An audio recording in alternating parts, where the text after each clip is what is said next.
फरमाते हैं कि मैं ना मजदूर लेने गया, बगदाद के चौक में मजदूर बैठे होते थे। तो मेरी उन मजदूरों में से ना एक नौजवान बच्चे पे नजर पड़ी। बड़ा कमजोर सा वजूद था, लेकिन चेहरे पर इबादत का निशान था। माथा बताता था कि नमाज का बड़ा ख्याल रखता है। मैं उसके करीब गया। चेहरे भी बड़ा कुछ बताते हैं ना, चेहरों में भी बड़ी रानाई होती है। फरमाते हैं मैं करीब गया, मैंने उसको कहा बेटे मजदूरी करोगे? तो कहने लगा मजदूरों में बैठा हूं तो जरूर मजदूरी के लिए ही तो बैठा हूं। तो मैंने कहा कि चलो फिर। कहने लगा नहीं, मेरी कुछ शर्तें। मैंने कहा बताओ। कहने लगा पहली शर्त यह है कि लोग 4 दिनार दिहाड़ी लेते हैं, मैं 3 दिनार लूंगा। मैंने कहा यार भाई तो बड़ी बेहतरीन है, बाकी भी इस तरह की रख ले। उसने कहा हुजूर दूसरी शर्त यह है कि मैं आपकी मुकम्मल बात मानूंगा, लेकिन जब अजान हो जाएगी फिर आपकी नहीं सुनूंगा। तीसरी बात उसने ये की कि हुजूर मैं आपके घर में काम करूंगा पर आपके किसी सवाल का जवाब नहीं दूंगा। कहते मैंने कहा यार तू बड़ा अजीब है, शर्तें तो मालिकों की होती हैं। कहने लगा जी बहरहाल मैं शर्तें लगा के जाता हूँ। फरमाते मैं उसे घर ले आया। काम मैंने उसको बताया तो जो काम मजदूर सारे दिन में करता है ना, उसने 2 घंटे में कर दिया। हमारे मजदूर सिगरेट पीने में भी तो आधा घंटा लगाते हैं, वो चाय पीने जाएं तो पौना घंटा। वहां उनको भी तो दयानतदारी करनी चाहिए कि नहीं करनी चाहिए? मुआहदा किया है ना जी, तो पूरा उतरना चाहिए ना। कहते 2 घंटे में। अब काम जब बंदा शुरू कराता है तो काम और निकल आता है। कहते काम मैंने उसको और बता दिया, वो करने लगा। उसने मिट्टी निकाल के रखी थी बाहर रास्ते में, तो अजान हो गई जोर की।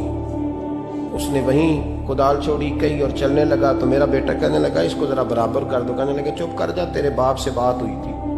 जब अजान होती है तो मैं किसी और की नहीं सुनता, सिर्फ अल्लाह रसूल की सुनता हूँ। कहते मस्जिद चला गया, नमाज पढ़ के आया तो दोपहर का वक्त था। मेरी बीबी कहने लगी इसको को खाना खा ले। कहते हमने कहा खाना खा लो। तो कहने लगा मैंने रोजा रखा, रमजान भी नहीं था, नफली रोजा रखा हुआ। फरमाते हैं शाम हुई, मैंने 3 दिनार दिए। तो मैंने कहा तेरा नाम क्या है? कहने लगा मैंने आपसे कहा था मैं किसी सवाल का जवाब नहीं दूंगा। तो वो चला गया। अगले दिन मैं फिर लेने गया उसे, काम कुछ और निकल आए। तो लोगों ने बताया वो सिर्फ हफ्ते वाले दिन आता है। मैंने कहा क्यों? कहने लगे जी वो कहता है मेरा हफ्ते का खर्चा 3 दिनार है। जब 3 दिनार कमा लेता हूं तो बाकी सारा टाइम अल्लाह रसूल की जिक्र में गुजार दिया करता हूं। फरमाते हैं जी अगले हफ्ते मैं फिर लेने गया। मैंने पूरा हफ्ता इंतजार किया कि काम उसी से कराना है। मैं जब गया तो मैंने कहा चलो। कहने लगा मेरी शर्तें याद है ना? और मैंने कहा याद है भाई, साथ चल। फरमाते काम कराया। 2-3 हफ्ते वो आता रहा। एक हफ्ते में गया तो लोगों ने कहा हुजूर आज नहीं आया। क्यों? कहने लगे बीमार हो गया। कहाँ घर है? कहने लगे बगदाद के कब्रिस्तान के पीछे जो कच्ची आबादी है उसमें रहता है। फरमाते मैं गया, दरवाजे पे दस्तक दी तो कहने लगा हुजूर आप हैं? दरवाजा खोला है, आ जाइए।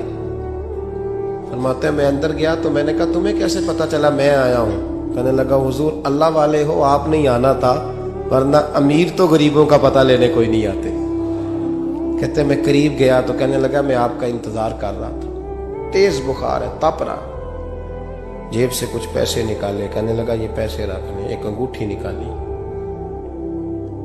कहने लगा हुजूर आज रात को मेरा इंतकाल हो जाएगा, इन पैसों का कफन खरीद के सुबह जनाजा पढ़ के मुझे दफन कर देना, और जब दफन करो तो ये अंगूठी लेके असर के बाद हारून रशीद के पास जाना।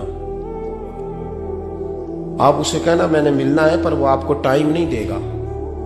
आप उसको आवाज दीजिएगा कि तेरी एक अमानत है मेरे पास।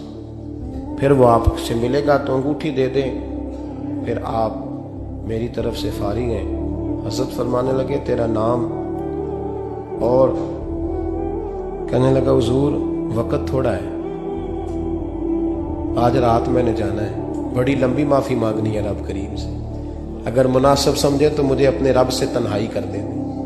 फरमाते हैं मैं आ गया, पर उसकी बातों ने मुझे सारी रात सोने नहीं दिया।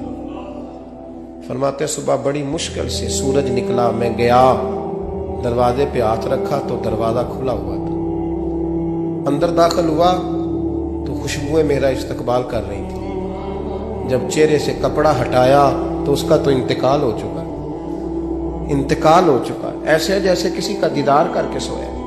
कहते मैं तो 2 आदमी ले गया था जनाजे पे, पर पता नहीं दुनिया किधर किधर से आई, कहां कहां से। अखा जदों मीटियां जमाना मैनू रोवेगा, अपना ते अपना बेगाना मैनू रोवेगा। फरमाते हैं मैं तो 2 बंदे ले गया था, पर पता नहीं मखलूक कहां कहां से आई। जनाजा पड़ा, दफन किया।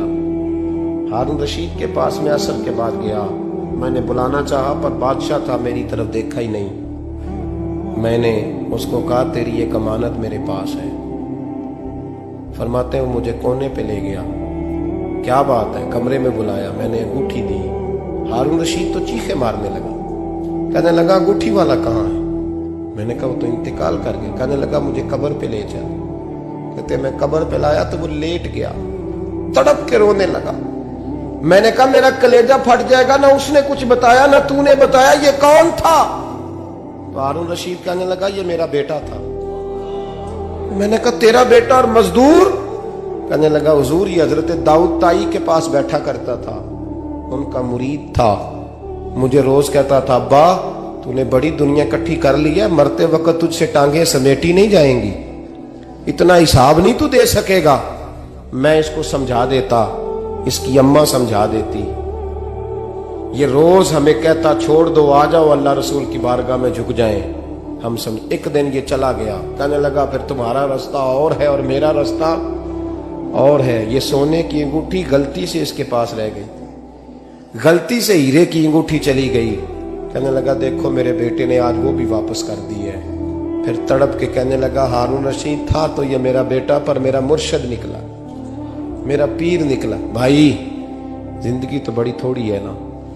बाबा साहब ने कहा था उठ फरीदा सुत्या, और दाढ़ी आ गया पूर, अग्गा नेड़े आ गई, पिछा रह गया दूर। उठ फरीदा सुत्या, खलकत वेखन जा, मते कोई मिल जाई बख्शिया ते तू ही बख्शिया जा। उठ फरीदा सुत्या, झाड़ू दे मसीत, तू सुते रब जागदा, तेरी डाडे नाल परीत। मेरा रब हमें भी अपनी बारगाह में कबूल फरमा।